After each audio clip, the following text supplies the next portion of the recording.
Quand est-ce que tu t'es dit pour la dernière fois, je suis capable d'accomplir de grandes choses? Il y a un mois? Un an? Jamais peut-être. Moi, c'était il y a 6 ans, après un burn-out. Un moment qui a été déterminant dans ma vie et pourtant qui a commencé comme si j'étais tombée tout au fond d'un trou. Et je pourrais même te dire un gouffre, parce que ce trou était si profond que je n'avais plus aucune lueur d'espoir, aucun repère auquel m'accrocher, aucune solution. Et ce trou, finalement, c'est la vie. C'est la vie avec ses obstacles, avec ses échecs, avec ses imprévus qui te font tomber de si haut que tu as l'impression que tu n'arriveras plus jamais à remonter. Ce trou dans lequel tu te sens seul, tu te sens perdu, tu te sens abandonné. Et on a tous chuté dans ce trou à un moment ou à un autre. D'ailleurs, peut-être qu'en ce moment même, toi aussi, tu es dans ce noir absolu. Tu te demandes comment faire et puis tu as l'impression que c'est insurmontable. Pourtant, j'ai deux bonnes nouvelles pour toi. Non seulement tu as besoin d'aucun miracle pour te hisser à l'extérieur de ce trou, tu as juste besoin de toi-même. Et en plus, à partir du moment où tu vas commencer à remonter, tu vas devenir inarrêtable pour cet objectif et pour tous les autres, même les plus grands, même ceux auxquels tu n'as pas encore commencé à rêver. Ça, c'est exactement ce qui m'est arrivé et c'est exactement ce que je vais te raconter maintenant. Au fond de ce trou, je peux te dire que je me sentais complètement impuissante. Ou presque.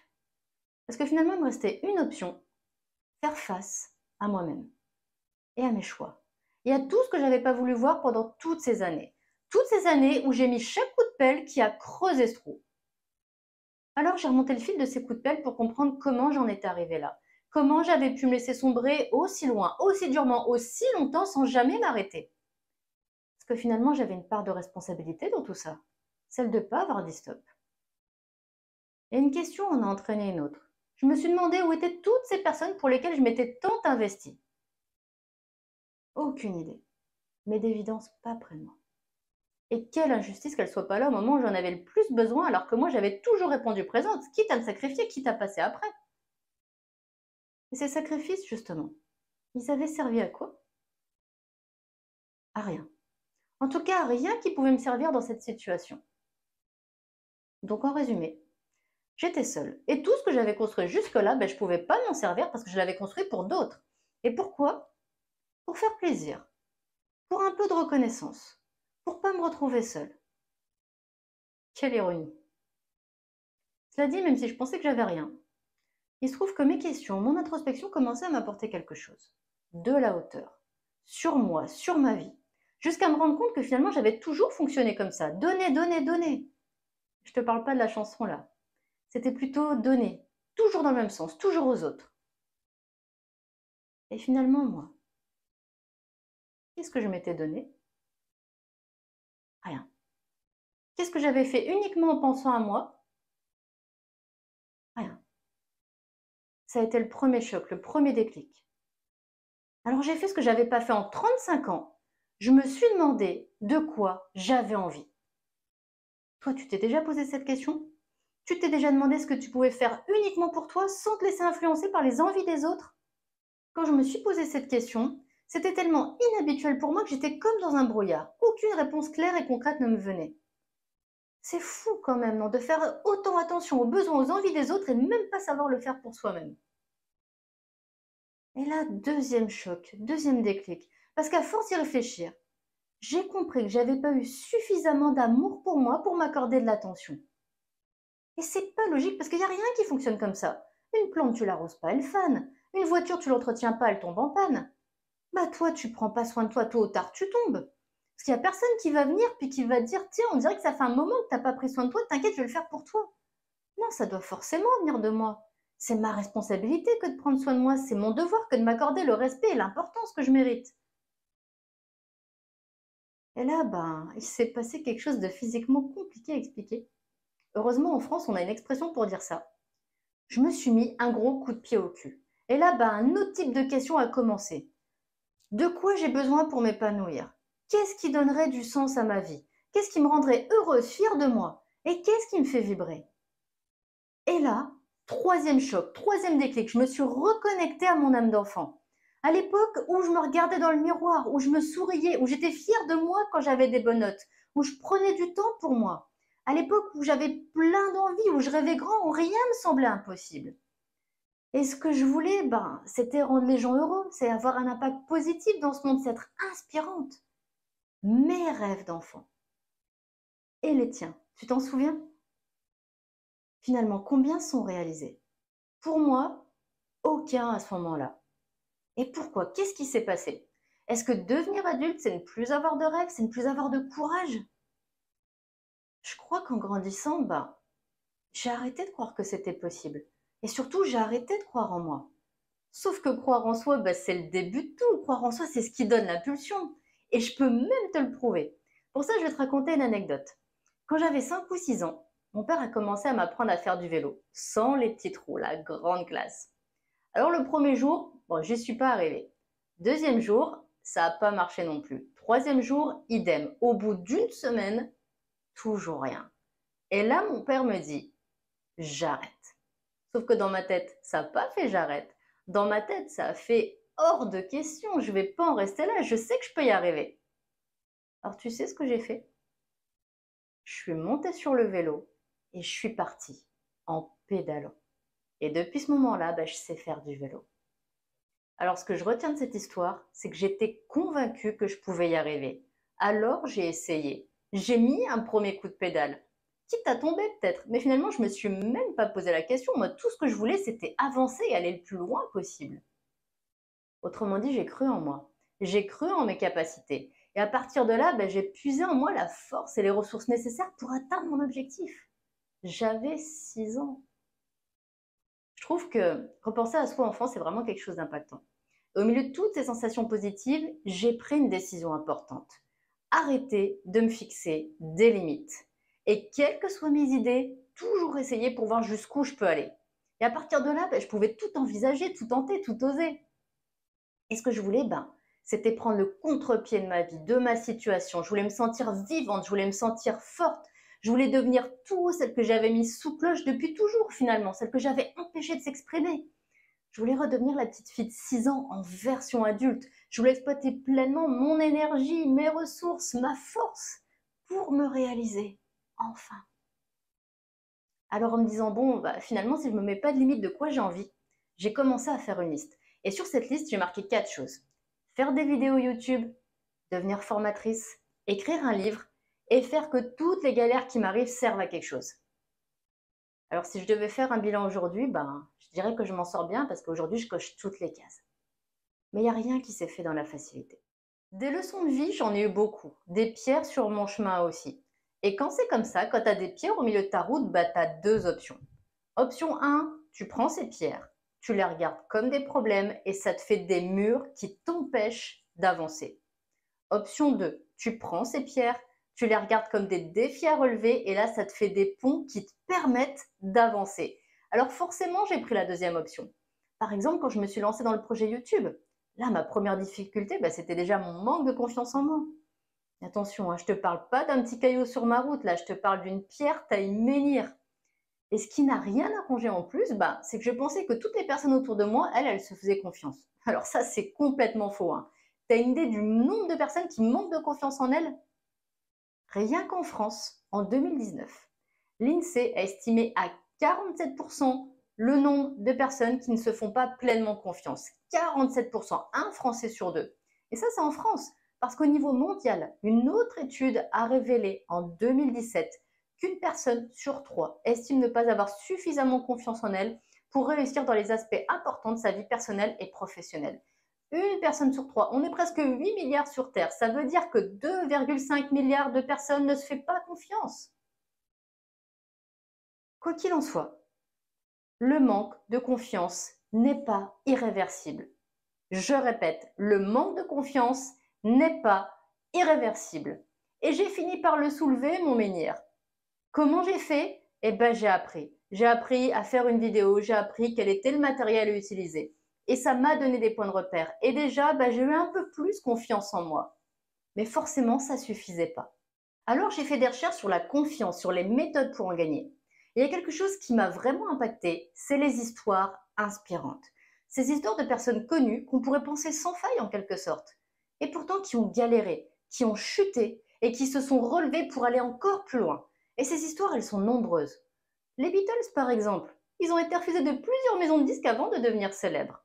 Un directeur artistique leur a même dit qu'ils n'avaient aucun potentiel commercial. Ou encore Oprah Winfrey, animatrice, présentatrice télé, entre autres. Son talk show aurait été le plus regardé de tous les États-Unis. Et pourtant, elle a été virée de son premier emploi de reporter. On lui a même dit qu'elle était inapte pour la télé. Et Michael Jordan, ça te dit quelque chose? Il est considéré comme le meilleur joueur de basket de l'histoire. Pourtant, au départ, il a été refusé de l'équipe de basket de son lycée. L'entraîneur pensait qu'il n'avait pas les compétences. Alors toutes ces histoires, elles ont un point commun. C'est ce que ces personnes ont fait face au refus, face à l'échec, face à cette pierre sur leur chemin. Toutes ces personnes ont continué malgré les difficultés. Toutes ces personnes ont mobilisé leurs ressources avec encore plus de détermination parce qu'elles étaient convaincues qu'elles en étaient capables. Et elles ont réussi. Alors je me dis qu'on est tous pareils. On a tous des obstacles et on est tous capables d'accomplir de grandes choses. Même si c'est vrai, parfois, on a l'impression que le sort s'acharne contre nous. C'est peut-être bien ce qui rend les réussites encore plus belles.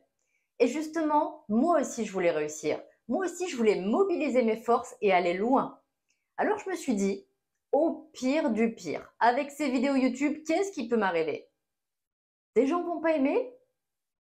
Ils vont pas regarder. Des gens vont se moquer, dénigrer. Sur YouTube ou ailleurs, des idiots, il y en a de partout. Et j'ai réfléchi à ce qui était vraiment important dans tout ça. Déjà, il y a les gens, que ça allait aider. Et puis il y a moi, parce que je voulais dépasser mes difficultés, je voulais atteindre mon objectif, je voulais aller voir de l'autre côté de ce pont que j'allais construire avec les pierres sur mon chemin. Et aujourd'hui, je suis de l'autre côté de ce pont. Et ce qu'il y a, c'est plus de 300 vidéos et des centaines de personnes qui m'ont témoigné qu'elles avaient réussi en prenant appui sur mes conseils et qu'elles avaient même repris confiance en elles grâce à mes vidéos. Résultat, j'ai fait quelque chose dont je n'aurais même pas osé rêver il y a quelques années. Et surtout, j'ai fait quelque chose dont j'ignorais tout. Et je l'ai fait à partir du moment où j'ai cru en moi.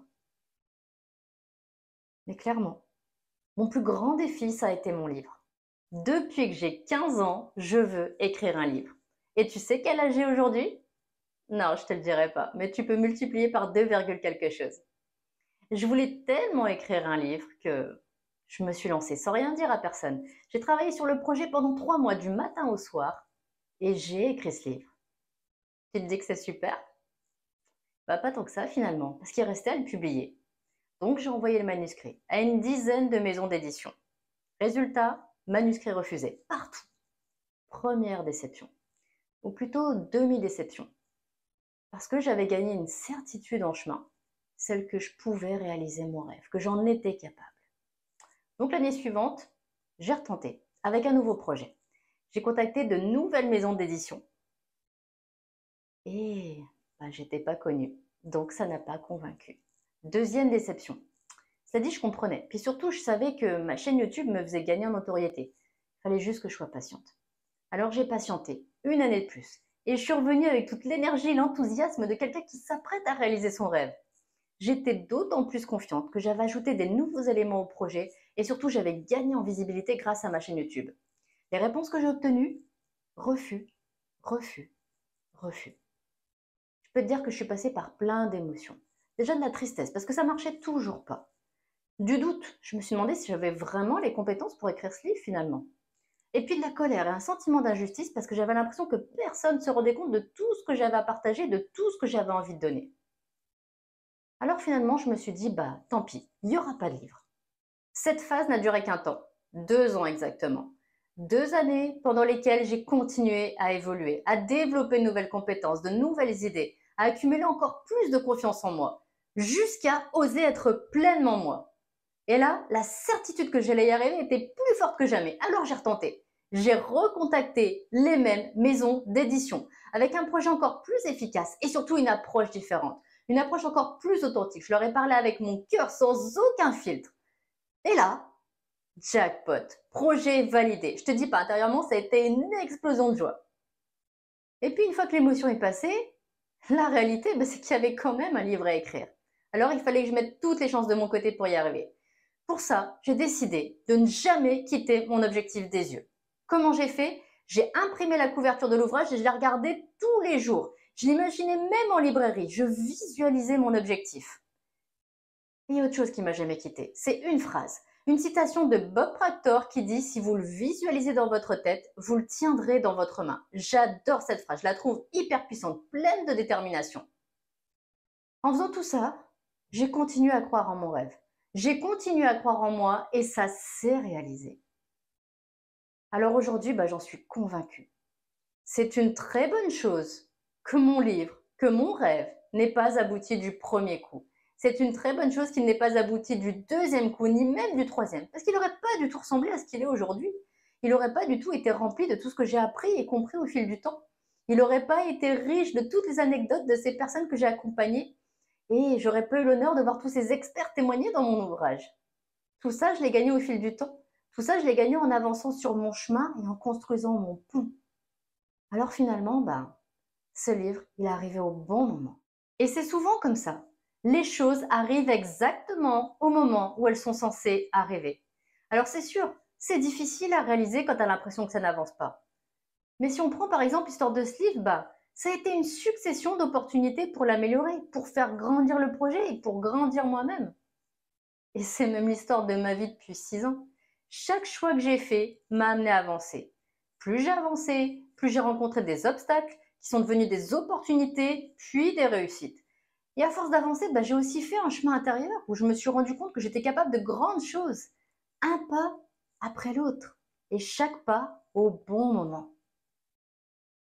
Alors peut-être aussi que cette vidéo, elle arrive au bon moment. Et parce que tu es là avec moi, je vais te demander de faire une chose. Réfléchis à un choix que tu pourrais faire maintenant pour avancer. Peu importe ta situation, que tu sois au fond de ce trou, que tu sois en train de te hisser vers l'extérieur, ou que tu sois en train de t'interroger sur une pierre qui te barre la route. Réfléchis à un choix que tu pourrais faire maintenant pour te reconnecter à ton âme d'enfant, pour cheminer un peu plus vers tes rêves. Imagine qui tu voudrais être et ce que tu pourrais faire de l'autre côté de ce pont. Imagine-le et fais un premier pas. Même si ça te semble insignifiant, fais-le. Parce que ce premier pas, c'est comme le premier coup de pédale que j'ai mis sur mon vélo. Ce premier pas, c'est le début de ton chemin. Le chemin où tu te réalises. Et rappelle-toi, à chaque fois que tu avances d'un pas, tu réduis la distance entre toi et l'impossible.